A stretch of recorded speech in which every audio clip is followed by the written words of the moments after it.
Welcome to the Clear to Send podcast, a podcast about wireless engineering, where we educate you on Wi-Fi technology, talk about design tips, troubleshooting, interviews, and the tools. Here are your hosts, Roel and Francois. Hi guys, welcome to a brand new episode of the Clear to Send show. And this week I'm here with Roel. Hey Roel, how are you? Hey Francois, how are you doing? Very good. And we have Tom Carpenter with us to talk about CWNP. So very excited to have him on board. Hi Tom, how are you? Hey, I'm doing good. Thanks for having me on today. No problem. It's our pleasure, actually. So why don't you present yourself to the audience? Just tell us who you are, who you work for, what you do, and also tell us how you got started with Wi-Fi. We like to ask our the people we interview how they got started in Wi-Fi. So if you want to share that with us. Yeah. So I am the CTO at CWNP, which is a little different there than that title in some companies. I don't manage a large group of IT professionals and make sure that we get our database systems and network systems and security and everything else in line with the business goals and objectives. But instead, as the CTO at CWNP, my function is to manage the development of our products, which are our certifications for the wireless industry. And so since 2001, actually, I just found out the exact date this last week during the JTAs. I was having a conversation with Devin ICAN, one of the founders of CWNP, and he sent me a copy of his certificate. He was the first one to pass the CWNA exam. He might have had an advantage. And he passed it on November the 9th, 2001. So that what that means, and I mentioned to Roel last week, we're going to talk about our job task analysis today, and I mentioned him while we were there last week that, interestingly, this is going to be the 20th anniversary edition of CWNA. So the 20th year will start on November the 9th of this year. And so that's pretty exciting. And so there I focus on building certifications and making sure that we get the right knowledge in there and get the right people together to determine the proper knowledge and so forth. And that's what the JTAs were all about. And as far as getting started in wireless, I'm an old computer geek going back to my teen years, actually. I was a Commodore fan and worked with first a Commodore PET for just a few weeks, and then a VIC-20, and then the 64, and then the 128, and the Amiga 500. And it was after that I moved over to the PC world and got my first PC. My very first PC was a 486 SX25, so I was late to the game for PCs. I was really hoping Commodore would win, but sadly they didn't. And so I moved to the PC side of things. And I actually worked in PC and server support for the Windows operating system throughout the 90s. And then I started doing training classes in the late 90s, and I ended up meeting someone named Devin ICAN and found an interest in the wireless space through him. And a company that I had done some work for developing e-learning programs had asked me to create a CWNA e-learning program. And I said, well, I don't know what CWNA is. And this was around 2003. And so they put me in touch with them, and I went to Atlanta and attended a CWSP beta class, actually, to meet Devin and the crew. And that's how I got familiar with CWNP. Before that, my experience with wireless was small business and just some stuff in home spaces and not really dealing with enterprise wireless very heavily. And it really got me interested in it. And so I dove in. And I mention this to everybody. I start learning anything that I learn as best I can by going as far back as I can. So the first things I read on wireless were out of the 1800s and early 1900s.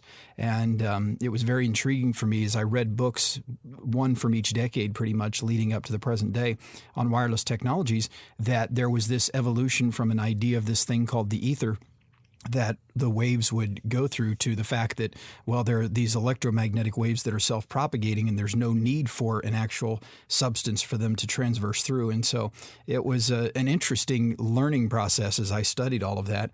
And that's when I said, you know what, I want this to be my primary focus, because I'm sorry, RF is cool. It's just that simple. So I love everything to do with wireless, and not just Wi-Fi, but just everything to do with wireless. It's very intriguing to me.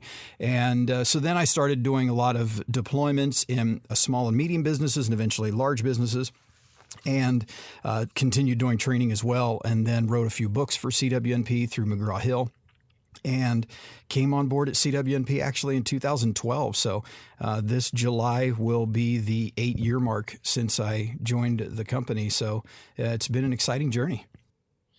Awesome. That's a good presentation of yourself. So we actually wanted to have you on today to talk about CWNP, more specifically about the new track of certification you guys are working on, and we'll talk about that. We also wanted to get an update on everything else, and this is to follow up with an episode we published a couple of weeks ago, episode 204, where we talked about the different CWNP certifications you guys have out there today. I have a question that just popped in my mind while you were talking. Do you know, roughly how many CWNA certified engineers we have today? Well, there are a couple of ways. Yeah, there are a couple of ways that can be explored. You can look at the total exams taken over the years, which is in the tens of thousands.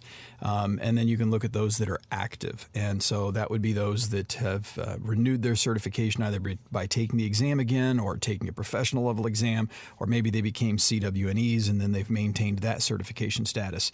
So for active CWNA holders, we're looking at somewhere around 4,500 to 5,000 that maintain that active state, which isn't too bad as far as a percentage compared to those that have taken it over time. I know myself, the vast majority of certifications I've ever gotten, they have expired. I started getting certifications in the 90s. My very first certification actually was an MCP in Windows 95. So that was the first certification that I ever got. I was scared to death when I went in to take the test, and it was actually very easy. And then I was never scared again for any exam after that. So it was that big leap. But yeah, so I know I right now, the only certifications that I maintain and are active for me, well, other than some AWS stuff that's more of a thrill to me than career focus, is the CWNP stuff. So, I certainly maintain my certifications here and with us. And so, there's quite a few that are continuing to be active. And then, of course, we have many thousands and thousands more that have let it expire over the years. That's a pretty good number already, 5,000. It's good. Okay, so let's talk about the the new track that you guys are working on. So we have, historically speaking, we have the Wi-Fi track of certifications. The CWNA, CWSP, DP, AP, and then CWNE. But you guys introduced, I think, last year a new track of certification, more around other type of wireless connections, maybe IoT related, around software architecture development and these type of topics that could also affect, today's Wi-Fi engineer. So we just wanted to, talk to you about it, try to understand a little bit what you guys are trying to do, maybe try to see what's coming in the future, what type of other certification you will introduce in this new track. So to start with it, how would you present that new track if you had to present it in a couple of sentences? Sure. So we did introduce the new track this last year at the conference in Nashville. It took me a moment to remember where we were last year. And the track was introduced with the Certified Wireless Solutions Administrator certification. And this is a foundation certification to introduce people to, the way I've described it a lot, is the rest of wireless. Now, it's not all of the rest of wireless. So it's the rest of wireless that's commonly used in enterprise and business deployments. And so what we're really talking about is IoT, the Internet of Things. And we're talking about the reality that IoT is, particularly in industrial spaces and manufacturing, oil and gas, things like that. IoT is driven most often by something other than Wi-Fi. And so there are many different protocols that are used, like LoRa and Zigbee, and even here and there a little bit of Z-Wave in the business world. Some are saying it's going to grow more. We'll have to wait and see. Bluetooth is saying they're going to make big inroads as well. Now they've introduced mesh to Bluetooth, but again, those are kind of wait and see protocols. But things like LoRa, Zigbee, Sigfox, 6LoWPAN, these kinds of things are very, very heavily used in those spaces. So this track is really about focusing on understanding those IoT protocols, and there's some Wi-Fi in there as well. So we still do address 802.11 as applicable, but not at the depth that it is in the CWNE track, if we were to call it that. So this track ultimately is going to be a CWSE track, a Certified Wireless Solutions Expert. And that means there are other certifications than CWSA, right? And you're probably wondering what they are. Yeah. So right before that, though, I had a behind-the-scene question for you. I just wanted to go back in the very beginning, if we go back into the CWNP conference room where everything started for this new track.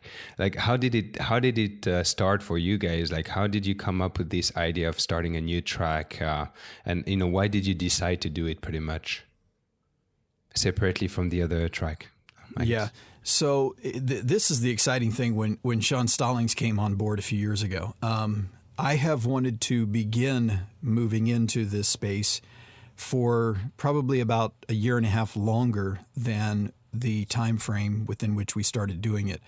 But when Sean Stallings came on board as the general manager and president of CWNP, the first thing he asked me is, "What's next?" And I said, "Well, what do you mean?" And he said, "Well, it's not always going to be about Wi-Fi. So what's next? We're the Certified Wireless Networking Professionals Organization. We're not certified Wi-Fi." And so he said, "We can do the rest of wireless." And I said, "Well, you're absolutely right. And if you want to know what's next, the big thing is going to be IoT. It's going to take the world by storm, and particularly throughout the 20s, and so, or the 2020s. But anyway, it's going to really grow." And so he said, "All right, start the research, start the analysis." And I spent about 18 months doing very in-depth analysis of the IoT space, learning everything that I could about what was being used there, contacting people within universities, asking them what their customers were demanding of graduates, and talking to organizations that do manufacturing and that do analysis of wireless technologies to say what's hot, what's going on, what's happening in these spaces. And so through all of that, we determined that there is a need there, and the simple way to kind of summarize that need exists is a conversation I had with an individual at a college out of Arizona, and she said, "We're having employers come to us saying we need people that know IoT, and they're not out there. We can't find them to hire. If we hire them, they're from somewhere else in the country, and we don't even know how to define what we're looking for. Because unlike the rest of the networking world, there aren't certifications, so we can't say CCNA or equivalent knowledge or CCIE or equivalent knowledge because there's nothing out there." And that's the big driving demand, is that the universities want to educate people well, and they're looking at our certification track that we're building as a plan to do that. And then the companies want to be able to identify the candidate, and they're literally begging for someone to build this. And so that's really the driving force. The industry's demanding it, and so we're creating it.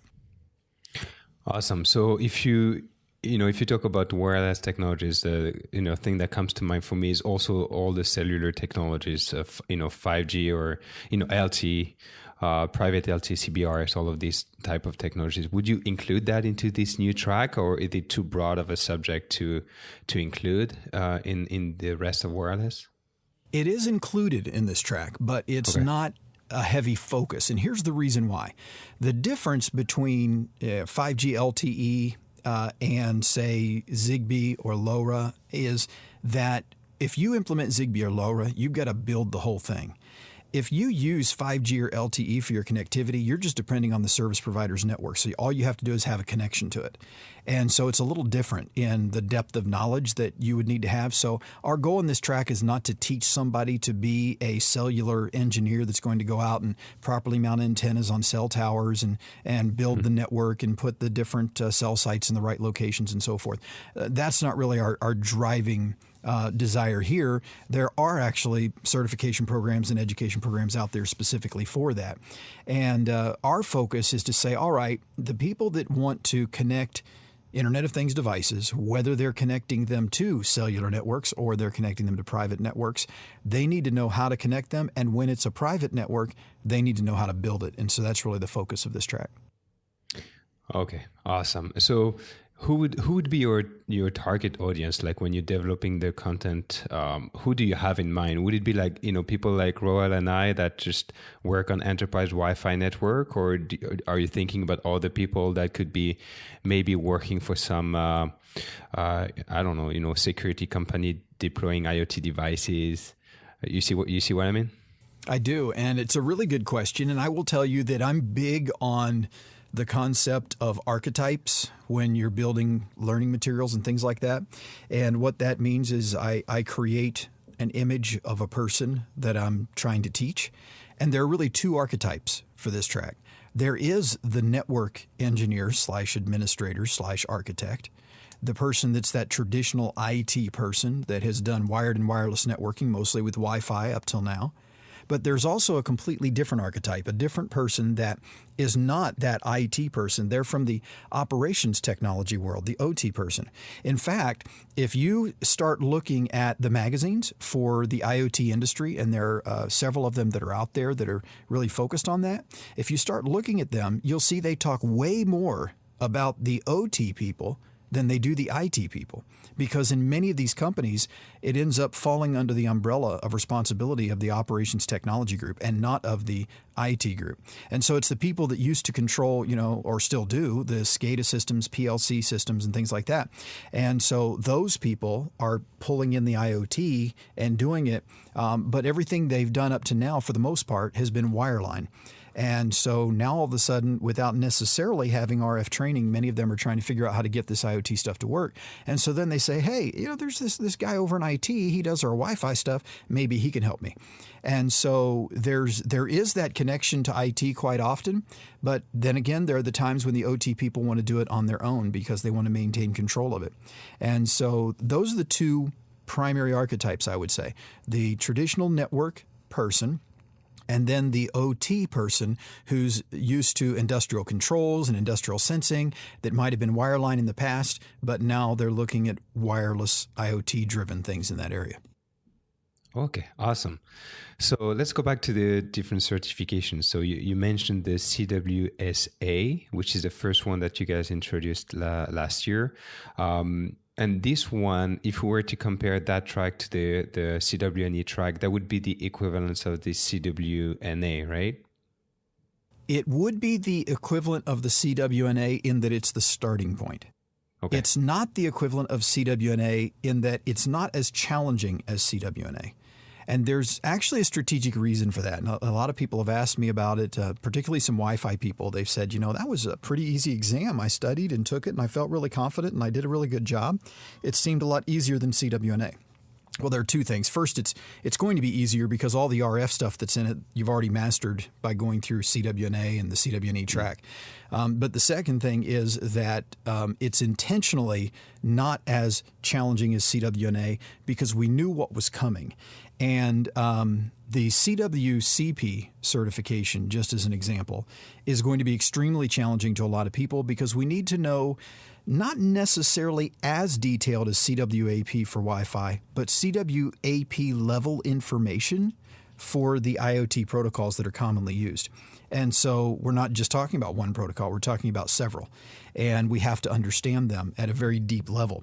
And then we've got a whole new concept in this track, which is the one that actually Roel was working on last week, the CWIP, which is about integration of the data that is sourced from many different wireless systems, Wi-Fi, Zigbee, LoRa, whatever it is, taking that data, pulling it together in some way so that it's useful and meaningful for the organization at the higher layers of the IoT stack. And so this is a person that knows some scripting and programming. They know APIs.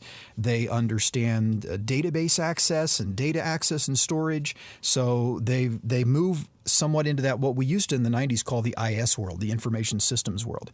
And so not necessarily the thinking hat of the network administrator now, but the thinking hat of, you might say, the network aggregator. They're going to bring this information together so it's useful for people, which is a tremendously important thing in the IoT space. So we couldn't have someone be a wireless IoT solutions expert and not have that under their belt. And so that one is there. And yet we still have at least one more to come that will be kind of like a design certification for IoT.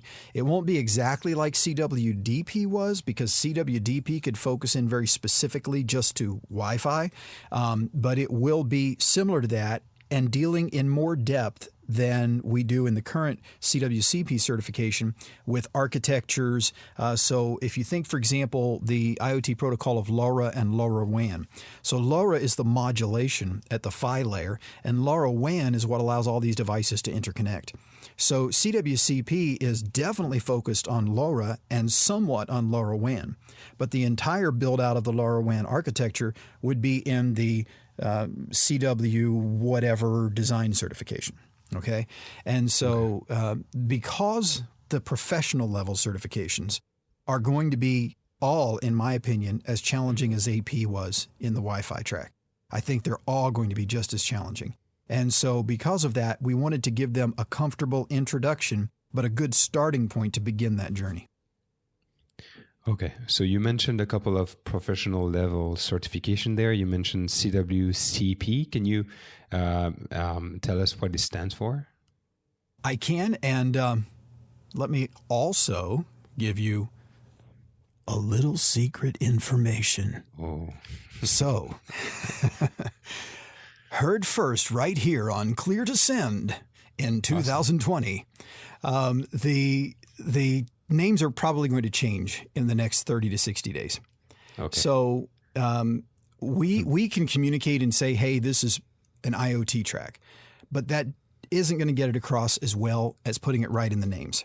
So the plan at this time, and it might change slightly, but something like this, is that all of these certifications will now become a 5-letter acronym instead of a 4-letter acronym. Mm-hmm. And basically right after the CW, there will be an I.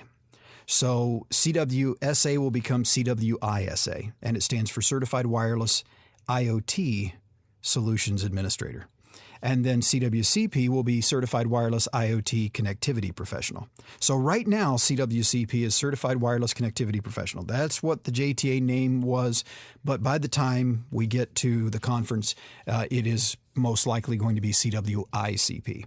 And then that will continue on through this track. So just some inside information there. We've got to do all the background business side of things first to make sure that those acronyms work for us from a legal perspective and everything else.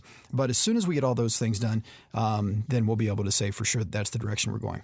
So CWCP now is the Connectivity Professional.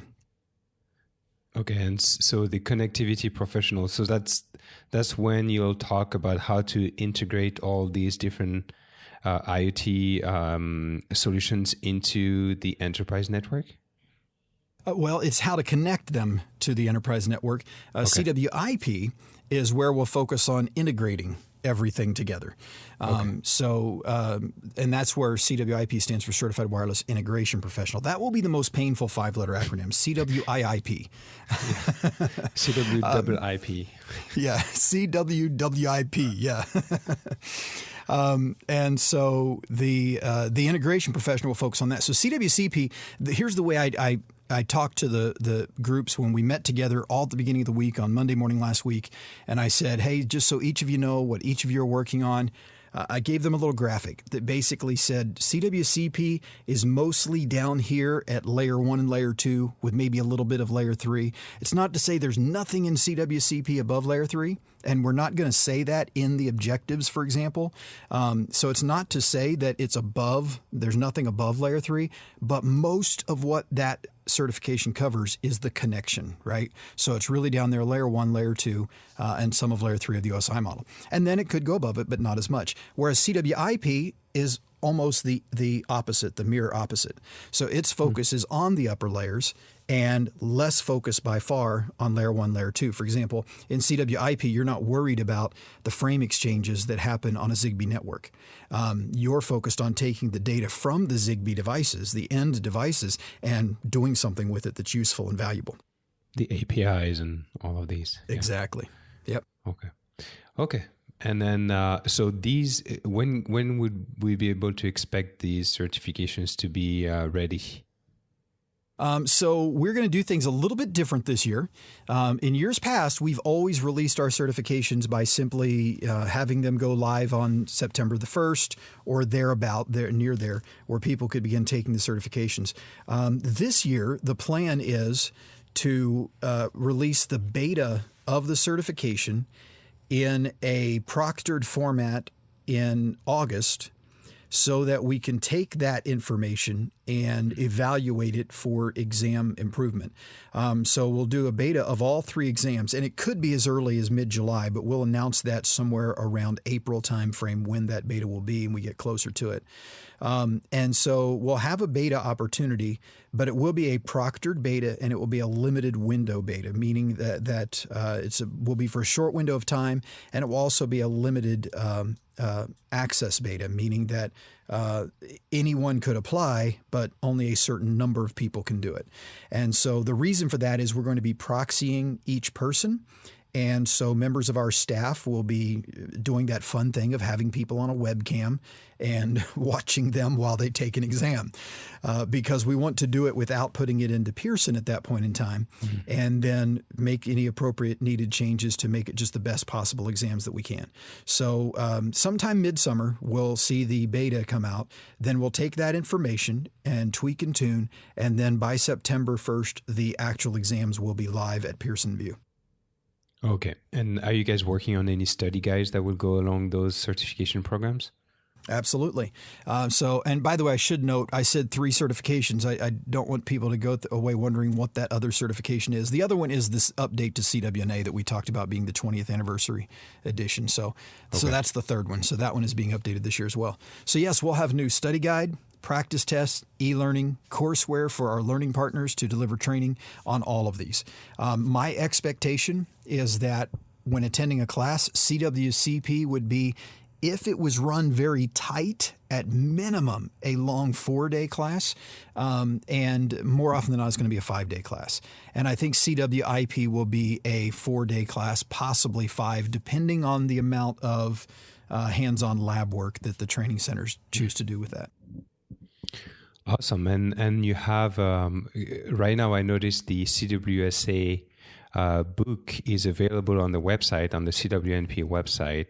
But when I go on Amazon, it's only available in the Kindle version, which is doesn't seem like as a big deal. But for people living outside of the US, it's very expensive to buy on the CWNP website, if you see what I mean. Yes. Do you know if the hard copy is going to be available on Amazon for people that don't live in the US? That's not my area. I'm afraid I don't know the answer to that. But okay, so maybe you can take it back to. Yeah, I can go back and talk to Lex about it and get him to get some information and maybe put some information on Twitter about expectations.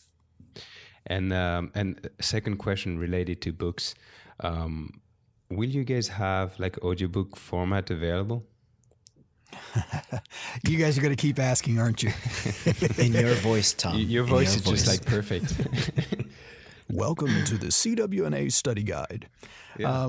It's challenging, Francois. It really is, because, these kind of tech books, there are sections that work great with audio, and then there are sections that just, it would be so painful to try to learn by just listening to it. Yeah, I see what you mean. And that's the challenge that we have. I did release, just to kind of see if anybody gave any feedback or see what we might hear, I released a couple of excerpts from a couple of our study guides just as MP3s. Secretively, I didn't make a big news about it, just kind of put it out there and let Twitter announcement go out to say that it was there, just to kind of see what people said. And people said they really enjoyed it. But I spent more time finding the section of the book that I could read without it being problematic to just read it than I did actually reading, recording, and editing the audio. Yeah, so the book is like too technical pretty much to... yeah. I mean, imagine, for example, examples. you come up to a table in the CWCP book on common frequencies used by IoT protocols. And, so it's like all you could really do in the audio version would say, when you get home, if you're driving, take a look at page number 37 in the book and check out table 2-3 or what have you, that is the challenge with technical books. And I think that's been the big reason why we really haven't seen tech books go into the audio format over the years. What we are going to start doing, though, is making it so people can download the audio only from our e-learning. So when they get the e-learning, they'll of course have access to watch it, but then there'll be a link there for each chapter so they can download in MP3 format the actual e-learning. So that's an awesome question. That's an awesome thing. Yeah, I remember when I used to study for, the CW, the Wi-Fi track, I guess, certification. What I would do is I would record. We used to have those cards with questions. So I used to just record the questions and then, leave a little blank for like 10 seconds and then record the next question and so on. And I would just play that in my car and then I would just answer the question myself to just, prepare myself for the exam. Oh, that's a great idea. Yeah. Okay, so that's... I think you're hinting that it would be nice if I did that with the practice exams for you ahead of time, right? It's just an idea floating around. Just an idea. Okay, so let's talk. Do you have anything else to add related to the CWSE track? I guess we didn't talk about the CWSE certification. Did you guys think about it yet, or is it still... Yeah, so we have to make the final plans for exactly how it's all going to work.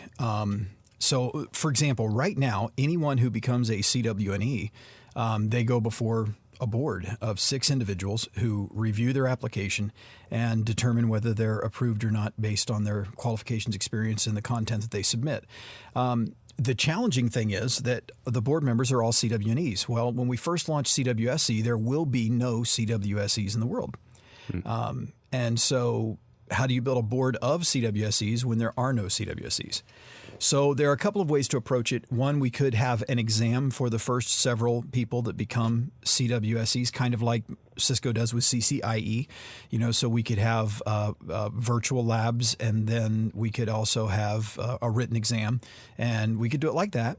The other option is to take known industry experts in the IoT space and have them come on for the first 6 months or something like that to become the board to approve these people as experts, because even though they don't have the certification, and frankly, they're already in the place in their careers where they may not be interested in getting it, they would be able to evaluate that person's qualifications. And so that's another option as well. So we're still exploring that. There may be even, more options. I'm not saying those are the only 2. And so we'll figure that part out. But there will be at least 3 professional level certifications. There could be 4. But if that's the case, then both the 3rd and the 4th professional certification will be done next year. If there's just a 3rd, then that one will be done next year. And then at the Wireless Technology Forum in 2021, we will launch both the final professional level certifications in the CWSE track and the availability of the CWSE certification itself. So we'll probably have our first applicants or attempts at CWSE either during the conference or right after it, because people can usually take the exam for 2 or 3 weeks before the conference. So if they pass the exam before the conference and then come to the conference and we open up the CWSE, they could literally start the process right there to become some of the world's first CWSEs, or CWISEs as it might be. Yeah, you're right. I forgot the I. That's okay. So it's going to be similar to the way we apply to become CWNE, right? It's going to be a list of requirements we'll have to meet on top of passing all the professional certifications. That is correct. And also remember, we announced at our conference this last year that we're actually changing the CWNE requirement even starting on January 1st, 2021. So January 1st, 2021, anyone applying for the CWNE, instead of needing 2 non-CWNP certifications, they need to pass the CWSA and have 1 non-CWNP certification. So we're not requiring any number greater of certifications. We don't want to burden them with more exams. What we're doing is we're saying if you're going to be a wireless network expert in the Wi-Fi space, then you need to understand at least the basics of these IoT protocols that are out there, so you'll know how they impact your Wi-Fi networks and how your Wi-Fi networks impact them. And then for the CWISE or CWSE track, that person who wants to become that solutions expert at the top of the tier will need to pass CWNA before they can acquire their CWSE or CWISE. Okay.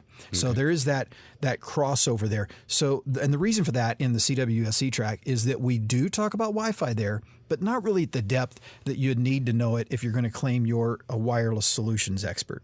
And so we want them to have that CWNA level knowledge of Wi-Fi in order to get the CWSE. Awesome. Okay. So what you mentioned about the non-CWNP certification requirement that's changing for CWNE, that's actually a question I had for you because people have been asking me. So I guess you covered that, which is good. Okay, so now let's talk about the Wi-Fi track. And I had a couple of questions, and I wanted to talk about the updates that are coming up. So you mentioned CWNA. So you guys are revamping CWNA for the 20 years. You mentioned it would be updated for this year conference, right? That's correct. Okay, awesome. So what would be new in this year's CWNA? Well, hey, that's a great question, Roel. What's going to be new in it? Good question, Francois, because we didn't really talk about it. So I was part of the JTA for the CWNA, and we should probably talk about the JTA process as well. But obviously, some of the new things are going to be 802.11ax, including WPA3, OWE, and then we really looked at some of the existing objectives and reorganized them to better fit for someone that should test to become a CWNA. So you might see some things that are no longer going to be in this new version of the objectives. Okay, and then so are you guys thinking of updating CWSP as well with WPA3, SAE, or WE, and all the new stuff? So CWSP was updated this last year to include WPA3 and OWE. Okay. It will be on slate for its next update in 2022. So here's the thing. So this year, 3 new certifications. Next year, we will be updating CWS, CWT, CWDP, CWAP. Wow. Yes. So that's it. So next year, and we'll be creating at least 1 new professional certification in this track. So we'll have 5, a minimum of 5, possibly 6 new certifications next year. Now, in fairness, CWS and CWT, we do not do JTAs for them. Those are low stakes certifications, and we don't do JTAs. So those are the kind that I could even begin working on getting some content developers and getting some stuff started this year. So those could be almost done by the time we get into next year. I've honestly been waiting to update them until AX is ratified. That's kind of the launching point for me to say I can start building new content for them. And so those are low stakes, so that's not as intensive. But we do have DP, AP, and then the new professional level Cert 3 that will be updated. And when we do the JTAs, Roel was talking about doing them, the processes we use. We have 2 forms of JTAs. First of all, I should say a job task analysis is simply looking at a job and asking what skills, knowledge, and abilities does this person need to have to do the job? Okay, that's basically what a job task analysis is about. What tasks do they do, and then what knowledge and skills do they require to do those tasks? And so, it sounds like, that's just a bulleted list. You can throw that together in a few minutes. But I think Roel can attest to the fact that when you get multiple experts in a room, it's a bit more challenging, right, Roel? It is very challenging. The more people you have in a JTA talking about these objectives, you bring in a lot of different experience. And so some people may not agree with another person. So a lot of times there's going to be a lot of discussions. There's going to be back and forths, and you may spend a lot of time talking about one objective. And those are they're really good conversations. And it's really great to have various different experiences in the group. And so coming to actually going back to how the objectives are supposed to be laid out and that the focus is for an exam, I think that is the best way that I've been able to approach it, right? Is what can somebody expect to see on the exam based on the objective, and what should they learn? And Tom, there was one time in the JTA, I don't know if anyone else was in the room. I might have been there early, and you were talking about how to read the objectives and how some people don't actually read the objectives properly and may not study for the right amount of material, right? Because you talked about how the objectives are constrained. Can you go into that? Because I think that's so important to know when you're reading the objectives. Yeah, absolutely. And this isn't a unique thing to CWNP. Let me be very clear. I didn't really get this for my first 15 or 20 certification exams because I wasn't helping to build learning materials and things like that at that point. And I was just looking at objectives and trying to study myself. And then the first time I actually had to build some certification preparation material, which was for e-learning, probably around 2001 or something like that, I sat down and I realized, hey, these objectives are telling me something that I never really noticed before. So there's always a hierarchy of context. And that hierarchy of context gives you constraint for what you need to understand. So, for example, let's really simplify this. We might have a high level that says, understand how to drive a car. And then underneath of that, it says, understand the basic functional operations of a motor vehicle. Okay, well, that is constrained by the previous one that said how to drive a car. So I'm not worried about a tractor trailer or a semi truck. I'm not worried about a dump truck. I'm not worried about a bulldozer, right? I'm worried about a car. So understanding the functional operation of a car is what's meant by that motor vehicle phrase, because it's already constrained by that which was above it. Now, of course, this does assume the exam's being built properly. And so the exam is properly constrained as the objectives constrain it. So yeah, and that does become a very important thing when building objectives. So if you're that student out there who's studying for an exam, pay close attention to that constrained context. Look at the upper level objective, and then you can even read it out loud and then read the sub-objective after it, and then any sub-objectives under that after that. And so if you read from the hierarchy all the way down, top to bottom, each time when you're reading one of those low-level objectives, that low-level objective now makes more sense, and you understand, okay, I don't have to know everything in the world. So let's say, IP operations, the Internet Protocol operations, is a sub-objective, and you just take that. Well, I've got a book here on my shelf that's about IP protocol operations that's like 800 pages. And that's one bullet point. So I need the constraints of that context. And that's what that gives me. So I'm glad you asked about that, because that is a good thing for people to know. Yeah.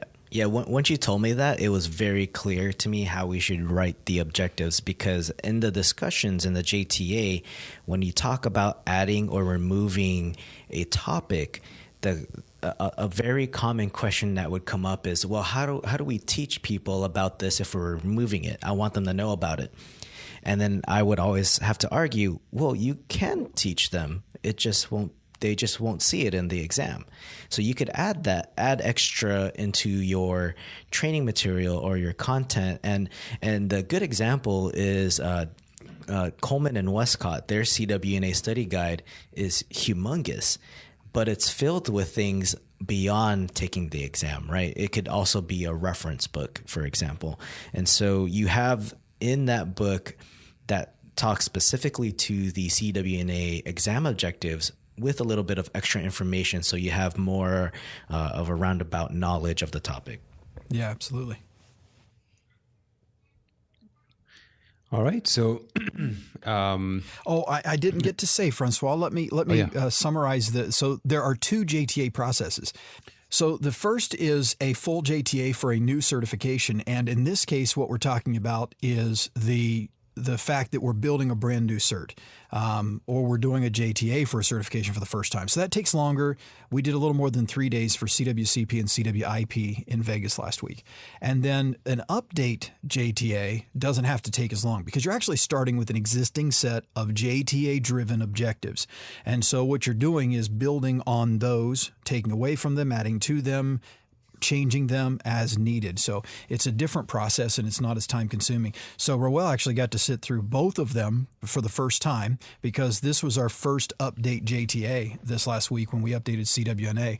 Before that, all JTAs were new JTAs as we were releasing. Even though it might have been a new version of the exam, historically CWNP wasn't doing JTAs before that. Yeah, I felt the CWNA JTA was longer for some reason. There was a lot of discussion in that room about what was going to stay, what should be removed, just because the technology has changed, right? Like we even brought up the discussion: should we even test on 802.11b? But we all felt that it needed to happen just because of how the iteration of wireless, right, and where we are today. We didn't want to leave that out. And also 11B is still used in a lot of different places, right? It's not gone completely. And so those are the types of discussions we have, because someone may throw something out there and go, we don't need this anymore. Where is this used? And then someone will raise their hand and go, actually, I still see it. And so that's why it's good to have different experiences in the room. Yeah, absolutely. And you know, the funny thing mentioning 11B is last year in 2018, well, last year was 2019, but the 2018 to 2019 JTAs, we did them at Caesar's Palace, and there was a 802.11b in all of the suites there. So, hey, it's still out there. And remember when we thought 2.4 gigahertz was dead? That was even discussed in the room, whether we should remove that. Yeah. But I would say it's a really good experience to be part of the JTA. You do have to speak up, stand up for what you think should be in the exam. And you've told this to us, Tom, is that you don't know what you bring to the table. You don't know what the other people don't know what you know, right? So being able to speak to your experience and what you believe should be tested in the exam based on what you've seen, what you've the other people you've come across, I think it's important to kind of get that representation from everybody. And it'll be interesting to see what people say about this update, since our names are going to be all over it, right, Tom? Yeah, and you know, the exciting thing is I was very happy seeing everybody engaged and involved in the process. So I really didn't see anybody that was just sitting back and not speaking up in either one of the JTAs. And you're right, it can be challenging sometimes, and people can really get into the weeds of one particular thing. In one of the JTAs, I forget which one it was, they were discussing a topic and whether it should be included or not. And I left the room. I came back over an hour later, and they were still discussing whether that should be included or not. So it can be intense. Yeah, it can be. And sometimes you just draw the line, and then you go, all right, let's just vote. How many agree that it should be in? And then you just tally that up. And if the majority think it should be, then we include it. Just because for the sake of time, we don't want to spend a whole day on one objective and not get to the whole rest of it. So what's the process after the JTA? Like, Tom, what do you guys do with the outcome of the JTAs? Do you have help to develop the content or update the exam questions, a study guide? Like, how does it work? That's a great question. And actually, that's what I'm working on for the last couple of days this week after the JTA myself. We're putting together surveys that are going to go out to people in order to get their feedback on the major objectives that are going to be included, and not to see whether they should be there or not. They're going to be there because that's what the JTA subject matter experts determined. So they have already determined it, but it can help us to weight the exam best. And so we'll take that feedback from the survey, communicate it back to the JTA participants, who will then make a vote and decide if they still feel the percentage breakdown of knowledge domains and so forth is as it should be. So we have, I think on one of them there might be 5 knowledge domains, on the other one 7 or something like that. And each knowledge domain, there's a percentage of questions on the exam from that domain. So this survey will go out to a few hundred people, and the results will help the JTA subject matter experts like Roel to analyze it, make sure they're still confident with the percentages that they've assigned to each domain. And then from there, we can start building content, finalize the objectives, take them out of the draft stage, and then start building content based on those objectives. So we'll pass out the objectives to book writers, courseware authors, exam writers, and so forth. And that's what they will have to build the exam, the learning materials, and so forth. It's the same objectives that everybody else has on our website. And we'll also, once those objectives come out of draft, we'll publish them at the CWNP.com website as well. Okay. So that'll be done by the end of February. That's if just the objectives. The email. Yeah. Let me be clear. Just the objectives will be done by the end of February. All right. So I think we got a pretty good overview, and all the backhand stories you told us. That's actually really nice. Do you have anything to add, Tom, before we close for this episode? I would just say what I've been telling a lot of people. I am very excited about this new track. Someone could come tomorrow and offer me a position in a company that paid 2.5, 3 times what I'm making at CWNP. And honestly, I wouldn't go, not till I see this track to its completion, because for me, this is one of the most exciting things that I've been involved in building in a long time, because I really think it's going to be big. I really think the IoT side of things is going to be 3 to 5 times larger than the Wi-Fi side of things. And that's what we're going to see begin to happen over the next 5 to 10 years. And it's going to be driven by AI. It's going to be driven by all the smart devices that are out there. All of this is going to push it just more and more in that direction of necessity. And we need people that know how to do this stuff. So I'm excited. Yeah. Yeah, and I would say that this new track might not be for a lot of wireless guys. It's not really the way we saw it in the JTA is not really aimed towards the wireless guys.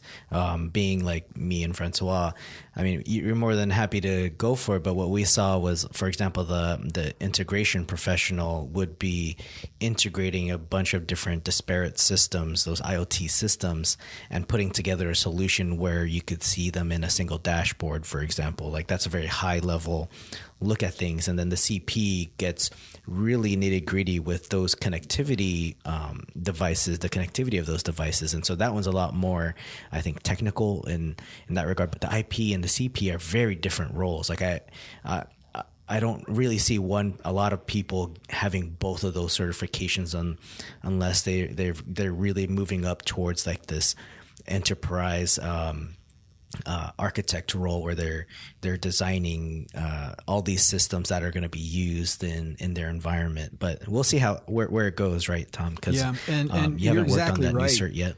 You're exactly right, and that's where I think for a lot of the Wi-Fi people, I think we'll see them. CWSA, CWCP, maybe the CWIDP for the design side of IoT. I think we'll see them focused on more of that, and a lot of them will never go all the way to the CWISE just because they don't want to have to go through the IP, right?